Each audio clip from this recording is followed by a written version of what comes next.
Nagsorry at binawi na ng basketball player na si Don Aliado ang kanyang mga paratang na fixed o dinadaya ang mga laro sa PBA o ang Philippine Basketball Association. Nag-tweet siya tungkol dito pagkatapos matalo ang kanyang team sa quarterfinals ng PBA. Bilang parusa, bukod sa hindi siya makakapaglaro sa loob ng isang conference, pinagmulta rin siya ng PBA ng ₱250,000. May report si Mark Zambrano. Binura man sa kanyang account, kumalat na sa internet ang tweets na ito ni Barako Ball Center Don Aliado nang gabing matalo ang kanyang koponan at hindi makapasok sa semifinals ng PBA. Marami ang nagulat, hindi lang sa fans kundi maging sa buong Philippine Basketball Association o PBA sa mga galit na tweets ni Aliado. May paratang pa itong fixed ang mga laro ng PBA at may kontrol umano ang liga sa kung anong timang matatalo at mananalo. Binanggit pa ni Aliado na wala ng kredibilidad na natitira ang PBA.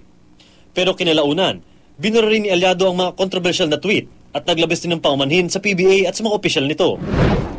Kanina ipinatawag ng PBA management si Aliado para magpaliwanag at matapos ang paliwanagan, ibinaba ng PBA ang mabigat na parusa kay Aliado.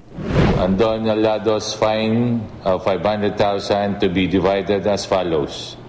300,000 Players Trust Fund, 200,000 charitable institution na gusto niya, and 1 conference ban from all PBA-related activities, final and unappealable. Nagpakumbaba naman si Aliado matapos ang insidente. Paliwanag niya, nadala lang daw siya ng kanyang emosyon. Hindi rin daw niya intensyong siraan ng liga. It was not my intention to bring the name of the PBA into all of this. My frustrations got the best of me. It was frustrations towards the referees. It was frustrations on missing out on bonuses. Frustrations on my contract expiring. I was alone. I was scared. I had mixed emotions. And it felt like it was a dead end. Binawi rin ni Aliado ang kanyang paratang laban sa liga na kanyang nilalaroan mula pa noong 1999, kung saan siya unang naging player ng Alaska. There is no game fixing in the PBA. There never was. Tinanggap naman ng PBA ang pagpapakumbaba ni Aliado, pero hindi niya pwedeng baliwalain ang naging epekto nito sa imahe ng liga.